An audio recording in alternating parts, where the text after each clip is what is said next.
Queridos irmãos, queridas irmãs, Chers frères et sœurs, nous avons encore un autre tutoriel de la nourriture quotidienne, encore de la série. Donc, la fin viendra. Nous allons commencer les nouveaux volumes, les leçons nécessaires pour l'édification de l'Église. C'est le livre 2. Donc, aujourd'hui, nous allons parler du premier message du volume qu'il y a pour titre les leçons nécessaires pour l'édification de l'Église.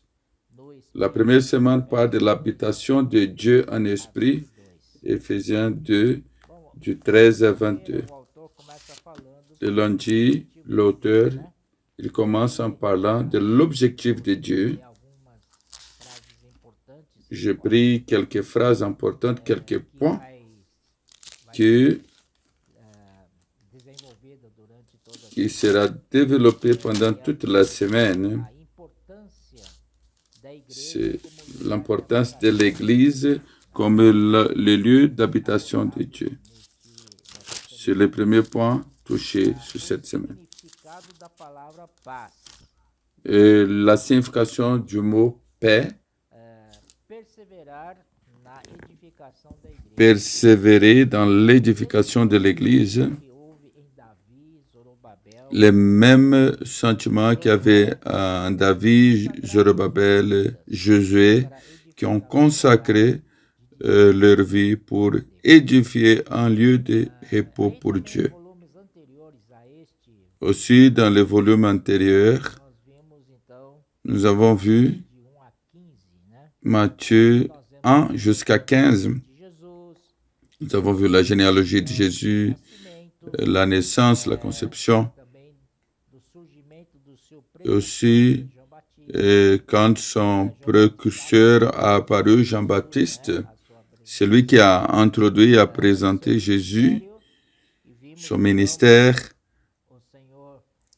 Nous avons vu le Seigneur qui marchait dans toutes les villes et villages et en prêchant l'évangile du royaume, en guérissant toutes sortes de maladies, et il chassait des démons aussi. À partir du chapitre 16 de Matthieu, il avait une importance, un changement important de focus. C'est comme si on partage le livre deux parties. D'abord, 1 jusqu'à 15, c'est la première partie. Et maintenant, à partir du verset 16 jusqu'à la fin, nous avons ici la révélation de Christ et aussi de l'Église. Le désir de Dieu, c'est d'avoir un lieu de repos. Nous devons faire attention, mettre l'accent sur ça à partir du chapitre 16.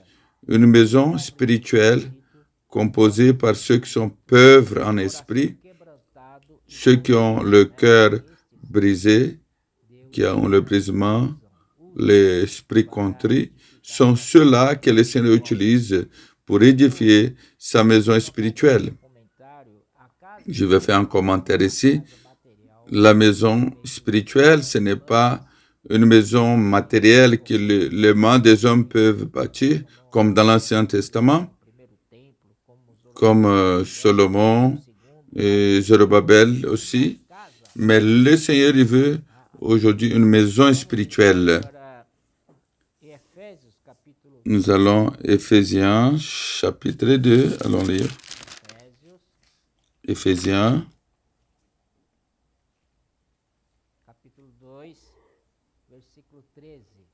chapitre 2, verset 13. Mais maintenant, en Jésus-Christ, vous qui étiez jadis éloignés, vous avez été rapprochés par le sang de Christ. Car il est notre Père, lui qui de deux n'a fait qu'un et qui a renversé le mur de séparation, l'inimitié. Ici nous montre que le Seigneur Jésus, son objectif de venir ici sur cette terre, non seulement de mourir pour nous et pardonner nos péchés. Et il s'est rendu accessible et cette rédemption est accessible. Nous pouvons être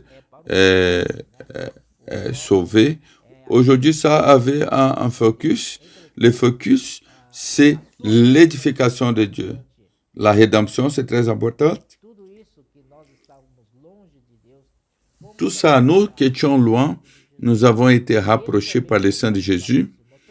Lui, non seulement nous rapprochés, mais il nous a réconciliés avec Dieu et nous avons la paix. Il est paix. Il est notre paix. Il est aussi la paix entre les hommes et hommes. Il a renversé le mur de séparation, l'inimitié, grâce au Seigneur. Et tout ça s'est passé à cause de la chute de l'homme. On était loin, il y avait la distance, et ça a créé une inimitié à cause de la chute de l'homme. À cause de la chute, il s'est produit une personnalité indépendante de Dieu. Ça a engendré aussi beaucoup de difficultés de relations qui n'apportent que des divisions. Aussi, des cultures, des nationalités, comme des Juifs et des païens. Ils étaient deux peuples séparés. C'est ça le mur d'inimitié. Grâce au Seigneur, Dieu, il n'a pas désisté de son but. Il a envoyé son Fils pour mourir et verser son sang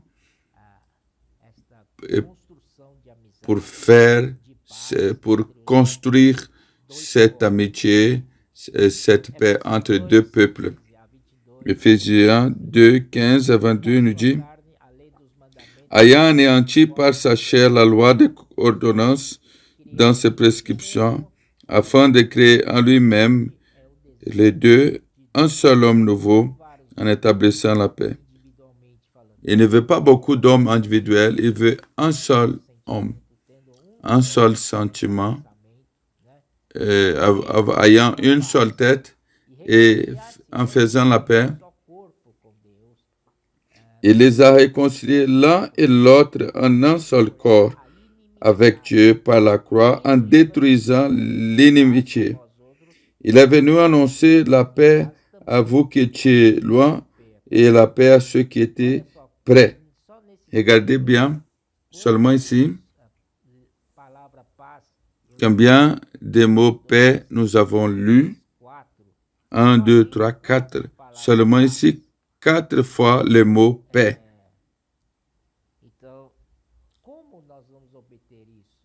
Comment nous pouvons obtenir ça? Un homme nouveau, en ayant une seule personnalité, pas plusieurs, une façon de penser, une unité. Tout ça, mes frères et sœurs, il y a un chemin. Le chemin, c'est prendre la croix. Ça, c'est dans Matthieu 16, 24, que le Seigneur Jésus a dit: si quelqu'un veut venir après moi, qu'il renonce soi-même, qu'il prenne sa croix et qu'il me suive. Mardi, donc nous avons le titre, la signification du mot shalom. Shalom en hébreu signifie paix. La signification de shalom, c'est encore plus large. Et nous allons voir ça. Par exemple, la paix du Christ. La signification de la paix, c'est shalom. Il y a des racines de consonantes S, H, H, U, M. C'est ça aussi d'où vient notre paix. Et aussi, c'est le mot shalem. C'est le même racine. Il y a la signification de la plénitude, d'être complet. Éphésiens 2, 21. En lui, tout l'édifice bien coordonné s'élève pour être un temple saint dans le Seigneur. Quand ça se passe, l'édifice est grand, il est bien consolidé. Donc ça, c'est la paix, le shalom. Le travail a été réalisé. La conclusion de tout ça, ce que Dieu veut, c'est shalom, shalem. Le résultat, c'est ce que nous grandissons pour être le sanctuaire édifié ensemble pour l'habitation de Dieu en esprit. Donc, l'objectif de notre édification, c'est de nous donner l'habitation de Dieu en esprit. Le mercredi, nous allons voir encore d'autres significations du mot shalom. Par exemple, prier pour la paix de Jérusalem. Le psaume 122, versets 6 et 7, il dit prier pour la paix de Jérusalem. Le mot Jérusalem, elle a aussi cette racine. Et Yerushalayim signifie la ville de paix. La ville de la plénitude, la ville de l'harmonie, la ville de la paix. Ésaïe 9, 6, il dit qu'il est Dieu fort, il est le prince de paix. Prince de paix, c'est Christ. Prince de paix, ça veut dire le ministre de la paix. Quelque chose complet, plein, édifié et aussi ajusté. Dans Jean 20, 19, quand le Seigneur, ils avaient même peur des Juifs, ils ont fermé les portes et soudainement le Seigneur est apparu au milieu d'eux et le Seigneur leur dit que la paix soit avec vous. Ça signifie que le Seigneur il a réalisé la rédemption pour nous. Sa mission était accomplie. C'est pour ça qu'il a dit paix, shalom. Ce que le Seigneur veut avec nous, c'est un édifice unique et harmonieux. Et l'objectif de l'édification, pour que Dieu puisse habiter et se sentir à la maison. Il n'y a rien de meilleur qu'être dans sa propre maison, que vous pouvez reposer. Vous pouvez reposer en vérité. La paix, c'est la propre maison. Comme nous nous sentons dans notre foyer, dans notre maison, aussi Dieu, il doit se sentir à la maison, dans l'église. Allons donner à Dieu une édification de l'église.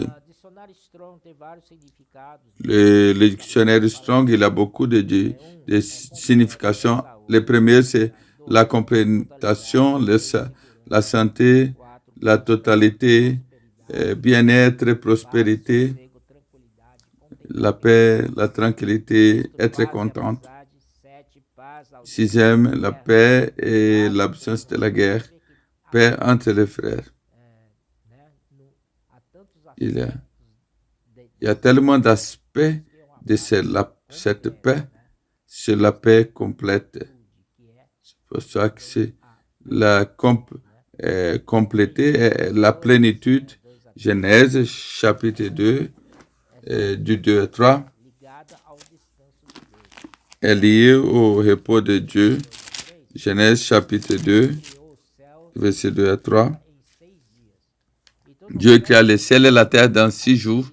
Au 7e jour, ça dit que Dieu il s'est reposé. Et le repos que nous parlons, et le repos, c'est la paix. 2 Pierre 3, 8. Si vous voulez regarder là-bas, il dit, pour le Seigneur, un jour, c'est comme 1000 ans. Et si nous considérons que Dieu a pris 6 jours pour la création, c'est un jour pour le Seigneur. Ce sont 1000 ans. Donc, la totalité, c'est 6000 ans. Et 7e jour, c'est le repos de Dieu. il serait le septième millénaire, qui c'est le septième millénium, c'est le repos de Dieu. Nous sommes à la fin du sixième millier. Allons avancer notre œuvre comme des ouvriers de la dernière heure qui sortent de ce qui est conventionnel. Ils font la chose en esprit, des choses pour hâter l'avènement du Seigneur, hâter le repos de Dieu au septième millénaire. Nous avons la responsabilité de donner au Seigneur toutes choses à sa place, en harmonie, complet et dans la plénitude et aussi avec paix, pour que Dieu ait son repos sur terre. Les jeudis, l'église de Philadelphie sont travaillés par lui pour son repos. Comment pouvons-nous obtenir ça? D'abord, l'édification spirituelle. Encore une fois, je vous répète que Dieu, il veut une maison spirituelle et pas un édifice physique, matériel. C'est quelque chose de spirituel. C'est ça ce qui est pour Dieu un lieu de repos. Servir à Dieu et permettre que lui, il puisse travailler en nous, être travaillé par lui.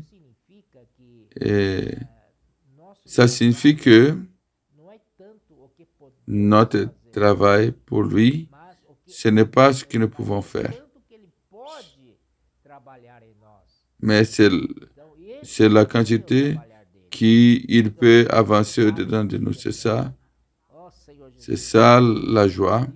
Seigneur Jésus, j'ai touché beaucoup. Allons nous ouvrir pour que le Seigneur puisse travailler en nous. Nous, les êtres humains, que pourrons-nous faire?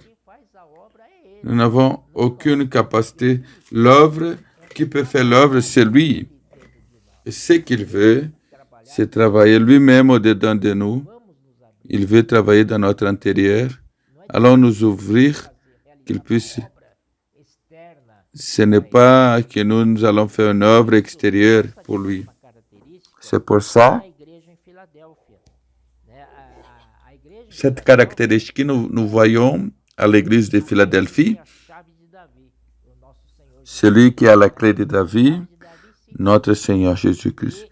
Les clés de David, ça signifie que il est de la lignée de David, il est de la lignée des rois. Comme un homme, il est le roi dans le royaume des cieux. Il a l'autorité pour ouvrir et pour fermer. Notre caractéristique, ça doit être de dépendre de lui parce que nous avons peu de force. L'église de Philadelphie, elle a peu de force, mais elle garde la parole, mais nous avons un amour de révérence à la parole prophétique. Allons aimer cette parole avec révérence. Cette parole prophétique, garder la parole, ça veut dire aussi pratiquer. André Miller en Philadelphie, on a dévalé, on a ouvert tous les trésors de la parole prophétique. Et nous ne n'oublions pas le nom du Seigneur. Nous invoquons le nom du Seigneur. Voici notre pratique. Nous ne pouvons pas laisser d'invoquer le nom du Seigneur. Voici les marques de l'église de Philadelphie. Dépendent de lui, invoque son nom, et nous ne confions pas dans notre propre capacité. Dans AG, le jour sera jeudi, AG 2, 4. Voici, soyez forts, Zorobabel, soyez forts, Josué, fils de Josadak, le souverain sacrificateur, et vous tous, le peuple de la terre, soyez forts. Travaillez, car je suis avec vous, dit le Seigneur, l'Éternel des armées. Nous avons Zorobabel, le gouverneur de la lignée des rois, et Josué, qui était parmi les sacrificateurs. Il était le souverain sacrificateur de l'époque. Les deux offices se sont unis à la royauté pour rebâtir le temple. Nous savons que le premier temple, il a été édifié par Salomon, mais son père David, il avait déjà tout préparé. Il avait toutes les ressources préparées, matériel, suffisamment, l'argent et des ressources financières pour. Donc, il a laissé tout et Dieu lui a donné paix. Il n'avait plus d'ennemis. Il y avait la paix dans les jours de Salomon pour que cette maison soit bâtie. Le premier temple, il y avait la majesté, c'était merveilleux. Mais le deuxième temple, il était déjà différent. Le premier temple de Salomon, il a été renversé, il a été détruit, volé par le roi. C'était l'ordre de Nabuchodonosor. Il a amené tout le peuple captif. Et quand 70 ans sont accomplis, Dieu, il envoie à travers d'un décret de Cyrus pour qu'il pouvait réédifier, qu'il pouvait revenir à Jérusalem pour rebâtir le temple, parce que le temple était détruit. Donc, ils sont venus sous la liderances de Zorobabel et Josué. Ils ont bâti dans des temps difficiles, mais les ressources, on avait presque rien de ressources, c'était difficile et beaucoup restrict et limité, mais ils avaient la présence de la gloire du Seigneur. Ça, c'est merveilleux. Aujourd'hui, nous ne sommes plus dans le scénario du premier temple, mais nous sommes dans le deuxième scénario quand il a été bâti le deuxième temple. Dans nos jours, nous passons aussi par des jours difficiles d'anxiété, car ce sont les jours de l'édification de l'Église.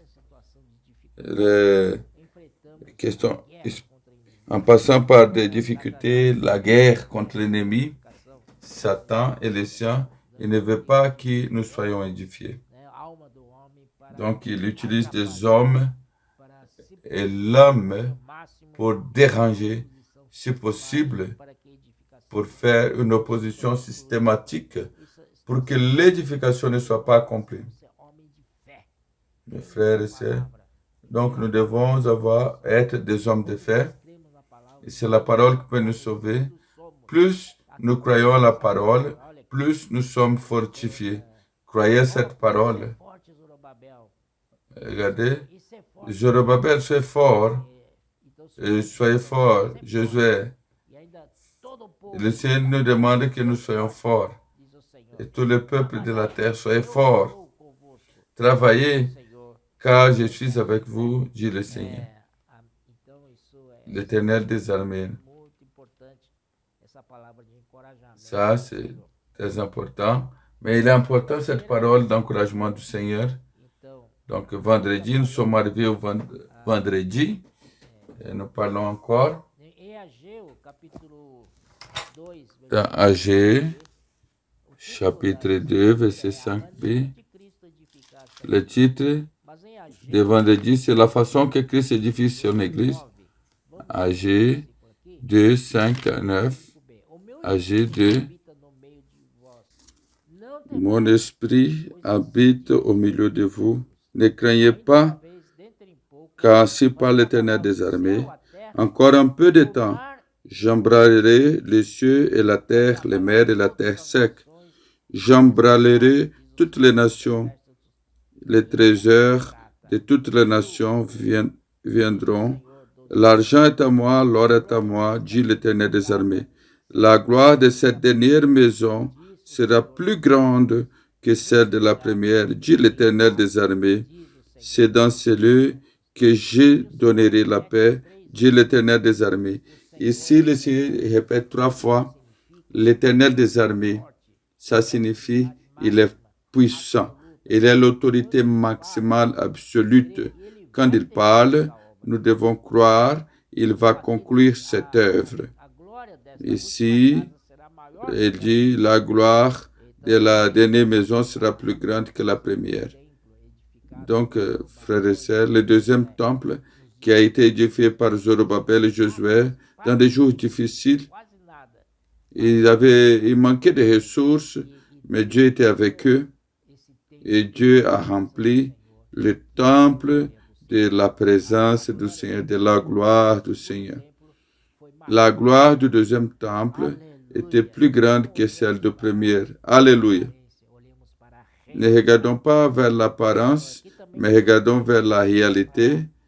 Et aussi, il dit que le Seigneur va embraler le ciel, la terre, la mer, et la partie sec.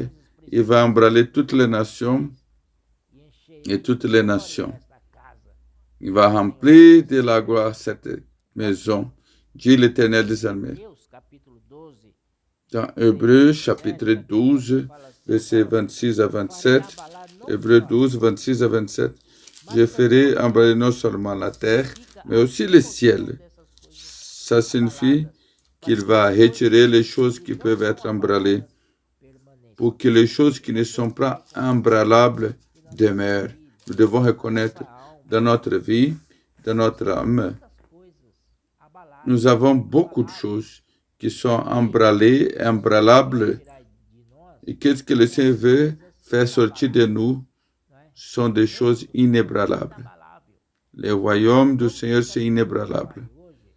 Donc, permettons que le Seigneur travaille aujourd'hui en nous, qu'il travaille dans notre intérieur, pour retirer tout ce qui est embralable, pour embraler toutes choses, pour qu'il reste seulement les choses qui demeurent, qui ont des valeurs éternelles. Ça, c'est excellent, cette parole.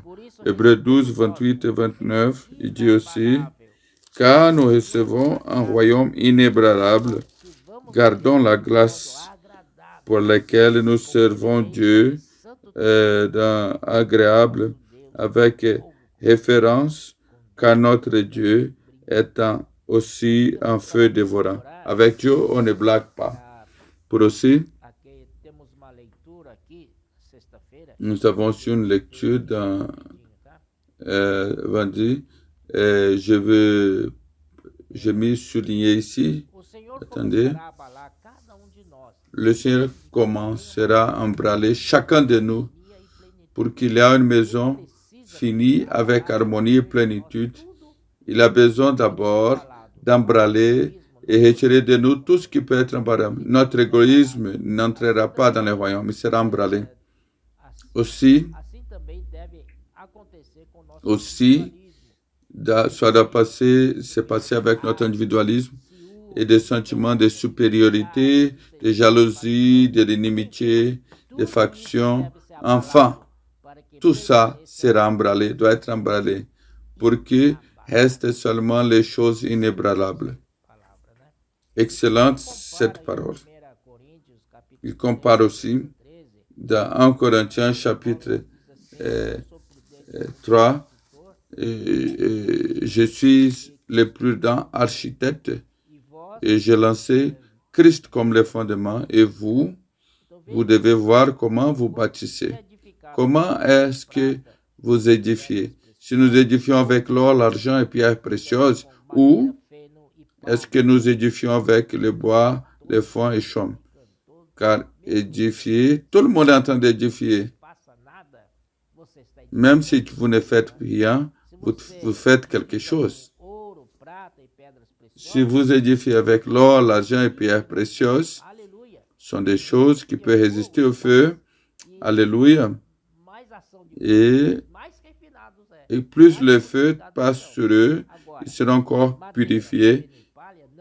Mais les bois, les foins, les chaumes, ils ne peuvent pas résister au feu. Au contraire, c'est des carburants pour le feu. Il sera brûlé rapidement.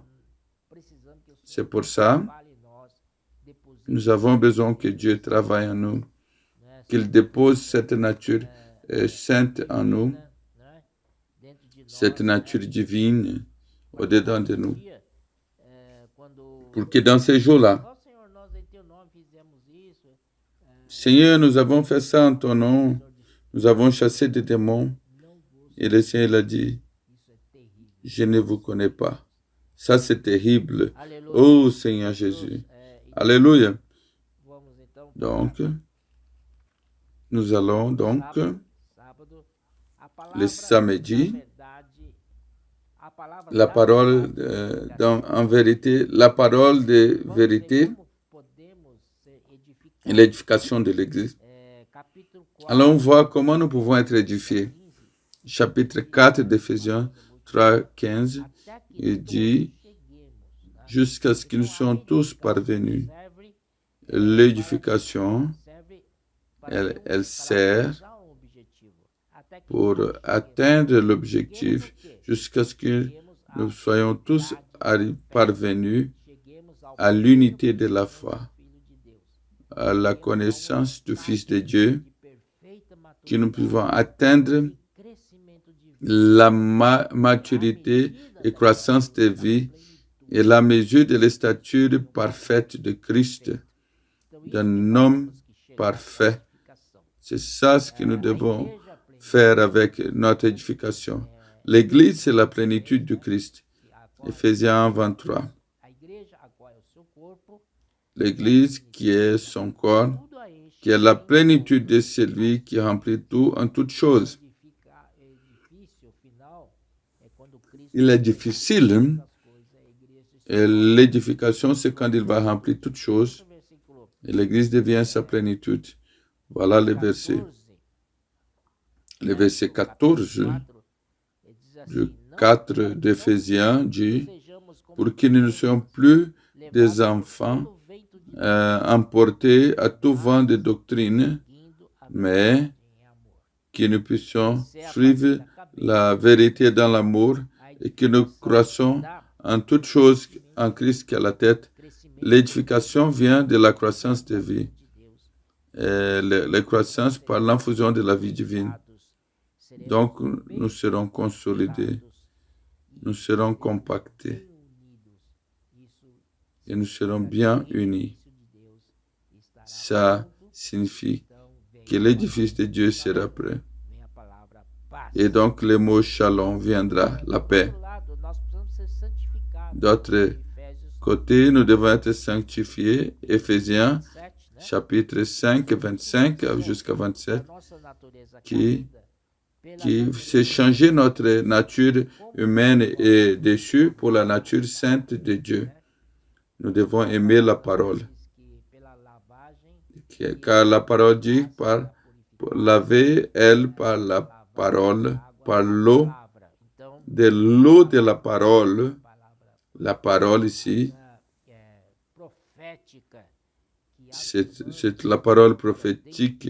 Quand nous la prenons au-dedans de nous, cette parole prophétique, elle a de puissance et elle opère en nous avec efficacité pour nous sanctifier, pour amener tout ce que la nature est déchue, et nous devenons cette parole prophétique qui nous lave. Elle a pour but de nous amener à devenir une église glorieuse. Maintenant, dimanche, la conclusion de l'œuvre de l'édification. Apocalypse 21, 3. Allons voir les résultats de l'édification. Le verset, nous allons lire dans la version de la Bible de Jérusalem. Donc, j'ai entendu une voix forte qui sortait du trône, qui disait, voici le tabernacle de Dieu avec les hommes. Il habitera avec eux, il sera son peuple, et Dieu avec eux sera leur Dieu. Dieu avec eux.